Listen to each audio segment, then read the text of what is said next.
j'interviens au nom de l'Union pacifiste. Pour la paix contre la guerre, je vais commencer par une citation d'un futur condamné à mort qui mourut dans son lit. Pour maintenir l'esprit d'obéissance et la discipline parmi les troupes, une première impression de terreur est indispensable. C'est ce qu'a dit le général Philippe Pétain en 1915, avant de commencer à fusiller pour l'exemple. Cette guerre, la Première Guerre mondiale, n'aurait jamais dû avoir lieu. Jaurès écrivait dans son dernier papier, paru dans l'Humanité le 31 juillet 1914, c'est-à-dire le jour de son assassinat, « Le plus grand danger à l'heure actuelle est dans l'énervement qui gagne, dans l'inquiétude qui se propage, dans les impulsions subites qui naissent de la peur, de l'incertitude aiguë, de l'anxiété prolongée. À ces paniques folles, les foules peuvent céder, et il n'est pas sûr que le gouvernement n'y cède pas. Mais la grève générale contre la guerre votée par le Parti socialiste quelques jours avant l'assassinat de Jaurès n'eut jamais lieu. Pourtant, à l'origine, socialisme ne rimait-il pas avec pacifisme? Quant à Lyautey, maréchal de France, il s'écria à propos de cette guerre: « Ils sont fous. Une guerre entre Européens, c'est une guerre civile. C'est la plus énorme ânerie que le monde ait jamais faite. » Mais de son Maroc, il avait malgré tout une vue partielle de ce qui allait se passer vraiment. Montéus, célèbre chansonnier du début du siècle dernier, en a donné une image plus réaliste dans La Butte Rouge. Sur cette butte-là, il n'y avait pas de gigolette, pas de marlou, ni de beau muscadin. Ah, c'était loin du moulin de la galette et de Paname, qui est le roi des patelins. Ce qu'elle en a bu du beau sang, cette terre, sans d'ouvriers, sans de paysans. Car les bandits qui sont cause des guerres n'en meurent jamais, on ne tue que les innocents. La Butte Rouge, c'est son nom. Le baptême se fit un matin où tous ceux qui grimpaient roulaient dans le ravin. Aujourd'hui, il y a des vignes, il y pousse du raisin. Qui boira de ce vin-là, boira le sang des copains. Et oui, accepter de porter une arme, c'est fabriquer du crime. Fusiller, pour l'exemple, tu parles, comme si la peine de mort, car c'est bien de cela qu'il s'agit, avait un effet dissuasif. L'armée est décidément bien l'école du crime, puisque non contente de faire la guerre, qui est un massacre de gens qui ne se connaissent pas, au profit de gens qui se connaissent mais ne se massacrent pas, comme l'a si bien dit le poète Paul Valéry, elle assassine impunément ceux qu'elle a enrôlés de force. 727 victimes sont toujours considérées comme des parias, à commencer par Frédéric-Henri Wolff, officier décoré de la Légion d'honneur. Le 25 août 1914, il est à la tête du 4e bataillon du 36e régiment d'infanterie coloniale. Il tente de se rendre pour épargner ses hommes. Il est condamné par le Conseil de guerre le 1er septembre 1914 à la peine de mort avec dégradation militaire. Il avait 45 ans. Ce fut le premier fusillé pour l'exemple. Une demande de réhabilitation est déposée en 1933. Aujourd'hui, il n'est toujours pas réhabilité. 44 hommes ont été assassinés en septembre 14, 57 en octobre, 200 au cours des 5 premiers mois du conflit, sans compter les disparus, victimes d'exécutions sommaires sans même un simulacre de jugement.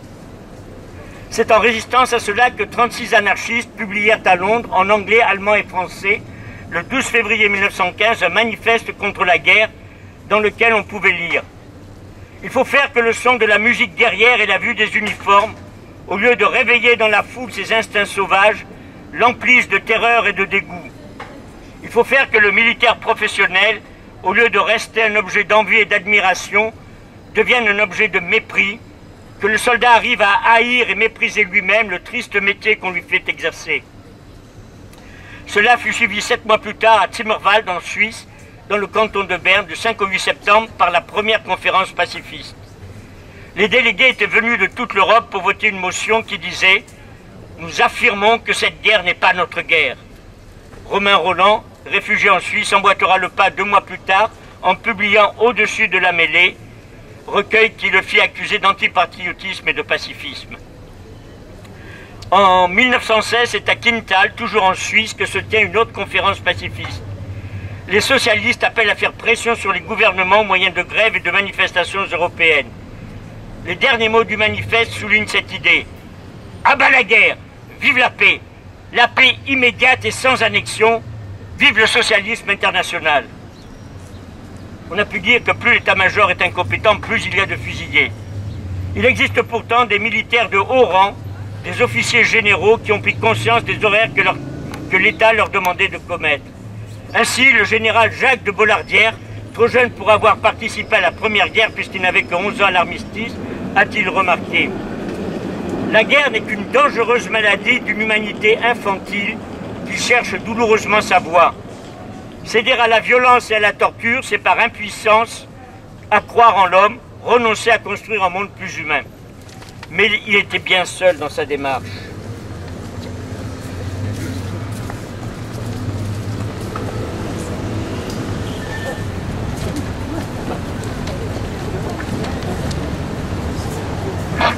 N'ayons pas peur des mots. Ce crime contre l'humanité, c'est-à-dire contre nos frères humains, n'a jamais été condamné, puis même reconnu. Sinon, pourquoi alors depuis un siècle ce refus du plus élémentaire acte de justice post-mortem, la réhabilitation? Les fusillés pour l'exemple demeurent encore les parias de la nation. Leur crime, avoir voulu rester digne et éviter la boucherie entre frères humains. Mais les amateurs d'évangile, ceux qui rabâchent « tu ne tueras point », devraient reconnaître que ce commandement a été bafoué par la sainte alliance du sabre et du goupillon. Et cette réhabilitation est pourtant nécessaire pour faire émerger la vérité. Des milliers de soldats, d'hommes ont refusé cette boucherie, des centaines furent passés par les armes pour avoir exprimé des sentiments d'humanité. Et tous ces réfractaires à l'armée, qu'Albert Einstein qualifiait de véritables pionniers d'un monde sans guerre, ne sont toujours pas entrés dans la mémoire collective. Pour des milliers de rues dédiées au massacreur Joseph Joffre, combien de plaques bleues au nom de Louis Lecoing, insoumis à toutes les guerres? Depuis plus de 100 ans, les gouvernements se sont succédés, de droite ou de gauche, sans que cette demande de justice pour les victimes de ces assassinats de masse n'ait avancé. Il y a quelques années que le dernier poilu, Lazare Ponticelli, qui habitait pas très loin d'ici, a disparu. Il était parti la fleur au fusil, il était revenu, la chance avait été avec lui, profondément antimilitariste. Un écrivain français, Jean Giono, a survécu à la Grande Guerre, mais dans quel état? Voici ce qu'il en dit. Je ne peux pas oublier la guerre. Je le voudrais.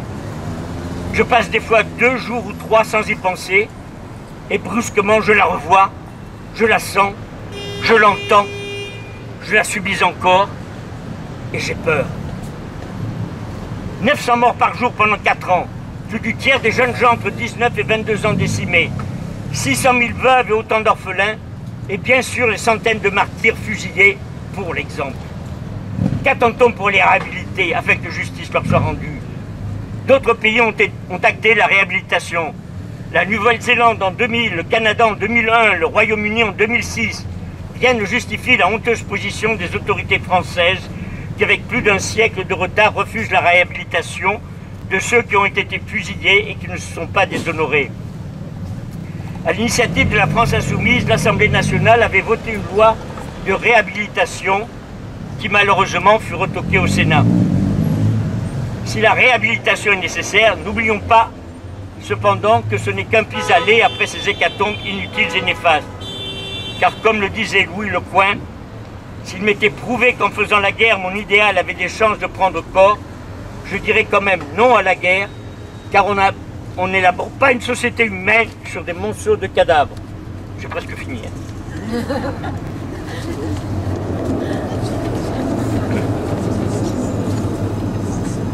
Et en guise de conclusion, alors qu'en ce début du XXIe siècle, aucune leçon ne semble avoir été retenue, quelques vers du regretté Francis Lemarque. Quand un soldat s'en va en guerre, il a des tas de chansons et des fleurs sous ses pas. Quand un soldat revient de guerre, il a simplement eu de la veine et puis voilà. Simplement eu de la veine et puis voilà.